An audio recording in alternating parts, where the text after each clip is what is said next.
Bienvenidos a este video acerca de la historia universal. En este encuentro, nuestro objetivo va a ser reconocer la estructura de la historia universal y como conceptos claves tendríamos estructuras, cronologías, periodización, economía, política, sociedad, cultura, tecnología y entre otros. Y como pregunta tenemos qué características debe tener un acontecimiento para que éste se pueda transformar en historia. Como contenido vamos a ver estos 5 punticos: prehistoria, historia universal, estructura de las sociedades, periodización y historia, cultura y cine.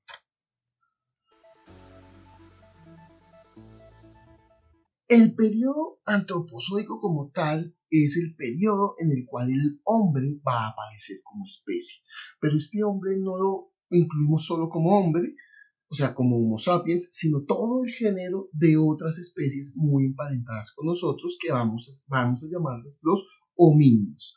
Y ese periodo se divide en 2 grandes partes: la prehistoria, que va a ser el hombre no civilizado, y la historia, que es donde va a aparecer el hombre civilizado. Cabe resaltar que en la historia solamente hay un homínido, que sería el Homo sapiens. De esta forma, la historia se divide en 4 grandes periodos: antigua, media, moderna y contemporánea. Pero bueno, ¿qué hace que la historia y la prehistoria se dividan? Pues unos acontecimientos, ¿de acuerdo? Y a su vez estos periodos también se van a dividir por acontecimientos. En este caso, lo que marca el inicio de la historia va a ser la invención de la escritura por los sumerios en el 3500 a.C., en la región de Mesopotamia.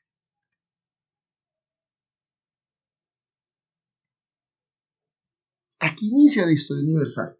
Antes de eso me gustaría hacerte un énfasis en algo muy importante. Para todo estudioso de la historia debe tener en cuenta 3 grandes estructuras o 3 grandes cronologías para analizar. La primera es la cronología de la historia, como tal, la cronología del hombre civilizado, que va a estar en antigua, media, moderna y contemporánea. Ella está contenida dentro del antropozoico, que es la cronología de los homínidos o del hombre en general, que va a estar dividida en prehistoria e historia, y esta está contenida dentro de las eras geológicas, que es la cronología del planeta Tierra: azoico, arqueozoico, paleozoico, mesozoico, cenozoico y finalmente el antropozoico. Pero ¿qué hacen que esas edades cambien unas con otras, en especial en la historia? Pues vamos a tener que de edad antigua a media, moderna, contemporánea pasamos por la transformación de las estructuras económicas, políticas y socioculturales. Cuando estas estructuras se transforman, las edades se transforman. Y esto se ve reflejado por medio de acontecimientos específicos.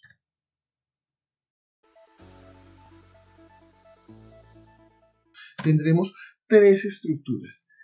Como base o infraestructura tendremos la estructura económica, que va a ser la de los recursos. Encima de ella, como superestructura, lo político y lo sociocultural, que va a ser el poder y las costumbres. Si lo queremos ver más puntualmente, aquí tendríamos este árbol en donde las características de cada una serían muy sencillas. La estructura económica la dejo ahí para que si ustedes quieren pausarlo lo puedan leer, pero básicamente la económica es el conjunto de recursos que una sociedad tiene para satisfacer sus necesidades. Y eso lo hace por medio de producción y distribución de estos mismos recursos. Y la superestructura vamos a tener la política, que va a ser el conjunto de relaciones de mando y obediencia en las cuales se ejerce autoridad, o sea, relaciones de poder. Y las socioculturales, que va a ser el conjunto de relaciones que mantienen una identidad en este conjunto de personas: el lenguaje, la cultura, las tradiciones, las costumbres, el folclore, entre otros. En otras palabras, la economía me responde a recursos, la política a autoridad y lo sociocultural a identidad.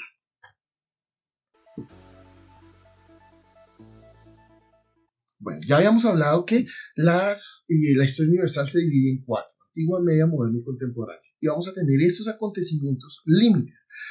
La historia antigua inicia en el 3500 a.C. con la invención de la escritura, ¿de acuerdo? Pero hay otros acontecimientos de inicio como la fundición de los metales. La Edad Media va a iniciar en el 476 después de Cristo con la caída de Roma occidental, pero en estos casos también tendríamos la crisis del siglo III, la dispersión del cristianismo o las invasiones bárbaras también del siglo III. Y esto me va a dar paso después a la Edad Moderna, en la cual va a iniciar con el descubrimiento de América, pero también se vale la reconquista española, la expulsión de los musulmanes de la península, la caída del imperio bizantino, la invención de la imprenta, por lo menos para Occidente, o el final de la Guerra de los 100 años, o el inicio de la Reforma Protestante, hasta 1789, con lo que va a iniciar la Edad Contemporánea, que también tiene otros momentos o otros acontecimientos de inicio, como la Revolución Industrial de 1750, la Ilustración o el Tratado de Westfalia. Cada uno de estos periodos tuvo sus propias sociedades, ¿de acuerdo? Y ustedes las han visto grado a grado. Por ejemplo, en grado sexto, vamos a tener sobre la línea roja los más importantes, ¿no? Mesopotamia, Egipto, China, India, Grecia y Roma. Y en otra instancia, los fenicios y los judíos. Eso lo vieron en grado sexto. En grado séptimo, los reinos cristianos, el imperio bizantino, el mundo musulmán, que van a ser las sociedades de la Edad Media, sin dejar de lado los canatos de Asia y los imperios africanos. En la Edad Moderna tendremos la época de los imperios, el imperio francés, el imperio inglés, el imperio español y las colonias americanas. Y por debajo, pues Italia, Alemania y Rusia con sus propias historias. Y en la edad contemporánea vamos a tener ya una distribución globalizada del mundo. Vamos a tener los países del primer mundo, los países del segundo mundo, los países del tercer mundo, o sea, los países desarrollados, los países en vía de desarrollo y los países subdesarrollados, aunque existan otros tipos de clasificaciones. Importante, pilas con esto, esta visión es eurocéntrica, aquí nos centramos en la perspectiva del conocimiento dado desde Europa. También América tiene una propia división de tiempo en su periodo precolombino. Vamos a tener el paleoindio, el arcaico, el formativo, el clásico y el posclásico. Y como les indiqué, es importante indicar que existieron otros imperios como los imperios africanos de Malí y Etiopía. Como ya les indiqué, cada uno de estos periodos ha tenido su propia estructura económica, política y sociocultural. Solo lo voy a ejemplificar con la estructura económica para que miremos cómo se da el desarrollo. En la Edad Antigua, ¿qué significaba ser rico? Eso es la estructura económica. ¿Qué significaba ser rico? Ser millonario. No era tener oro, no era tener dinero. En la Edad Antigua ser rico era tener gallinas. Y también tener vacas, y también tener semillas, y tener telas, o sea, tener bienes de primera necesidad que se pudiesen intercambiar por otros bienes. Eso me permitía a mí ser rico. También tener esclavos y también tener hijos, ¿de acuerdo? Eso en la Edad Media va a cambiar. Debido a la caída de Roma, ya no va a importar tanto lo que yo pueda acumular, porque no hay garantía de que yo lo pueda mantener, sino cómo lo puedo proteger. En este caso, los guerreros surgen como una respuesta. Entonces van a ser los guerreros los que nos protejan de la barbarie. Y esa protección se va a dar por medio de un intercambio de favores. Yo te protejo, o sea, te doy mi espada y hago un juramento que te voy a proteger y tú juras darme a mí un terreno. El intercambio de tierras por ayuda militar fue lo que se llamó feudalismo. Y eso estuvo bien hasta el siglo XV cuando se descubrió América. Porque cuando se descubre América llega un gran desarrollo tecnológico y unas grandes cantidades de oro a Europa, lo que hace que ya no sea tan necesario los juramentos de fidelidad, porque ahora el monarca los puede pagar. ¿De acuerdo? Y esto me va a generar una economía diferente que se va a llamar el mercantilismo. Y además una estructura política diferente que se va a llamar el absolutismo o las monarquías absolutas. Esto va a durar hasta 1789, cuando una clase social que había venido acumulando el dinero del mercantilismo y que no había sido muy importante, reclamó su lugar en la historia lo que se llamó la clase social burguesa. La burguesía reclama su lugar y derrocan a diferentes monarcas en Europa, en especial en Francia, y se comienzan a generar unas nuevas relaciones económicas y políticas. Por ejemplo, el nacionalismo, el republicanismo a nivel político y a nivel económico ya no es coger ese oro y guardarlo, sino ahora utilizarlo para invertirlo en otras empresas, lo que se llamó el capitalismo. A su vez, vamos a tener diferentes personajes. Por ejemplo, en la Edad Antigua vamos a tener a Jesucristo. Si ustedes ven la película de Jesucristo de la Edad Antigua, a Julio César, a filósofos como Aristóteles, Sócrates, reyes como Alejandro Magno, Qin Shi Huang, Buda en la India, Cleopatra en Egipto, Nefertiti. En la Edad Media vamos a tener a Carlomagno, al Papa Urbano II, a Gengis Khan, a Juana de Arco. En la Edad Moderna tendríamos a Leonardo, Miguel Ángel, Rafael, Donatello, las tortugas ninja, mejor dicho, Martín Lutero, Luis XIV, Rousseau, Voltaire. En la edad contemporánea tendríamos a George Washington, Adolfo Hitler, Franklin Delano Roosevelt, Theodore Roosevelt, Nelson Mandela, George Bush, los personajes más cercanos a nosotros. También es muy importante indicar que se han desarrollado nuevas tecnologías y desarrollos en cada una de esas edades, lo que ha potenciado la transformación de las estructuras. Por ejemplo, la rueda, el hierro, la polea, que permitieron una agricultura más potente. La escritura, que permitió la acumulación de conocimiento. En la Edad Media el arado pesado, los molinos de agua y de viento, nuevas construcciones arquitectónicas como por ejemplo con el arbotante o el arco gótico. En la Edad Moderna el desarrollo del barco transoceánico, lo que fue el nao o la carabela portuguesa y española, la imprenta, por lo menos para Occidente, la pólvora traída de China, el motor de vapor hacia el final de la Edad Moderna, lo que nos va a permitir la transición a la Edad Contemporánea, donde tendríamos los hidrocarburos, o sea, todos los derivados del petróleo, los plásticos, los combustibles. También tendríamos el transbordador espacial, la electricidad, la computación, la electrónica, la energía nuclear, etc. Bueno, como les indico, hay personajes que se encuentran en los bordes, por ejemplo, de un cambio de acontecimiento. Por ejemplo, Cristóbal Colón. Uno lo ubica en la Edad Moderna, aunque él nació en la Edad Media. Pero lo que hizo fue un importante efecto para la transformación de las estructuras. Por lo tanto, se le coloca en la Edad Moderna.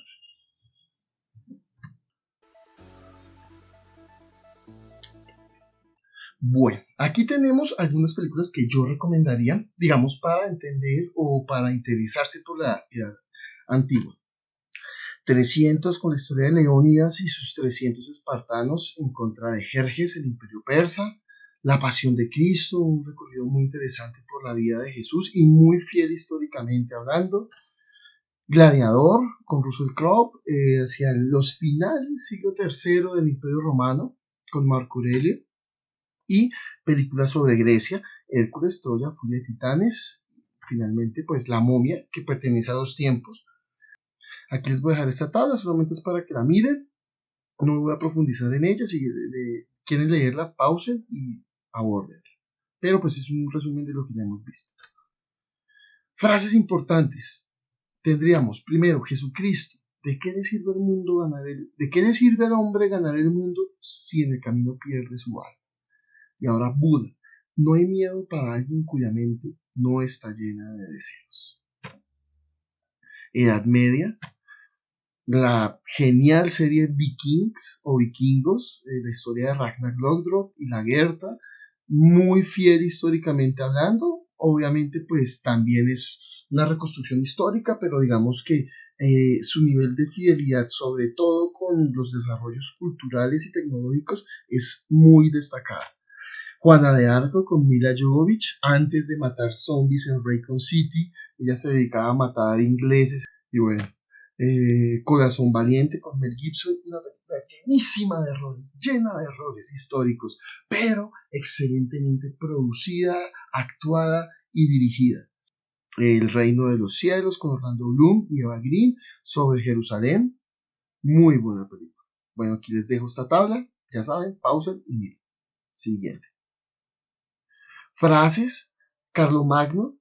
He aprendido mucho más de mi única derrota que de todas mis victorias. Aquí está hablando sobre la canción de Rolando, sobre la muerte de su amigo Rolando en la batalla de Rosenvalles, en los Pirineos. Y los libros me enseñaron a pensar y el pensamiento me hizo libre. De Ricardo Corazón de León. Películas de la Edad Moderna. Aquí tendríamos Los Miserables con Hugh Jackman y Russell Crowe. Hugh Jackman, antes de ser Wolverine y dejarse llenar de adamantium el cuerpo, pues estuvo en Francia hacia el final del mandato de Luis XVI en plena Revolución Francesa. Los Piratas del Caribe con Johnny Depp, una interesante y muy animada película sobre piratas y lo importante de la piratería en la Edad Moderna, ¿no? Los corsarios y lo que fue la vida de Barba Negra, la isla Tortuga, obviamente ambientada en un escenario de fantasía, sin embargo con un cierto trasfondo histórico.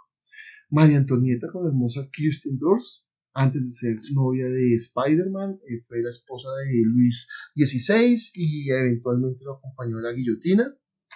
Silencio, una muy buena película con Liam Neeson y Andrew Garfield sobre los jesuitas en Japón en el siglo XVI y cómo fueron perseguidos y masacrados en esta isla. Y finalmente Alejandro Dumas, tanto Los Tres Mosqueteros como su saga El Hombre de la Máscara de Hierro con Leonardo DiCaprio. La tabla para que la miren, la lean. Bueno. Y frases de la Edad Moderna. Aquel que más posee, más miedo tiene de perderlo todo. Leonardo da Vinci. Y no estoy de acuerdo con lo que dices, pero defenderé con mi vida tu derecho a expresarlo. Voltaire, un gran sabio ilustrado de Francia. Edad contemporánea, aquí ya tendremos a X-Men, Días del Futuro Pasado, una interesante película y si la vemos históricamente vemos el contexto de la guerra de Vietnam. X-Men, primera generación, aquí vamos a tener la Guerra Fría y en especial el capítulo que casi estalla la Tercera Guerra Mundial, la crisis de los misiles del 62. La entrevista con James Franco y Seth Rogen, una excelente comedia, tanto negra y un tanto fuerte, sobre una entrevista al líder norcoreano Kim Jong-un, muy cómica, bastante fuerte, pero muy graciosa. La hermosísima película Forrest Gump, un gran viaje sobre Norteamérica entre los 60s y los 70s, con varios acontecimientos, desde la contracultura hippie de los 60, la guerra de Vietnam, la aparición del VIH, bueno, grandes momentos. Hasta el último hombre con Andrew Garfield, sobre una batalla en el frente pacífico entre Estados Unidos y Japón. Y bueno, acá tenemos la tabla para que la miren, la tengan presente. Frases importantes: hemos aprendido a volar como los pájaros, a nadar como los peces, pero hemos aprendido el sencillo arte de vivir como hermanos. Martin Luther King. Y del amigo Vladimir Putin: si una persona está contenta con todo, es un idiota absoluto. Una persona sana, con una memoria normal, no siempre debe estar contento con todo. Bueno, esto fue todo.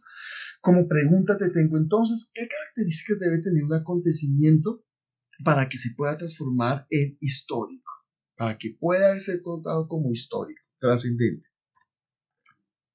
Bueno, no es nada más, chicos. Si el video les ha servido en algo, por favor denle like y suscríbanse al canal. Por favor, vayan y exploren las listas. Hay temas muy interesantes sobre otras áreas del saber y sobre esta también. Y por favor, ve a jugar los juegos didácticos en el inicio de la página del canal. Ahí está el hipervínculo para que los abordes. No es nada más. Me despido. No se te olvide, aprender es un placer.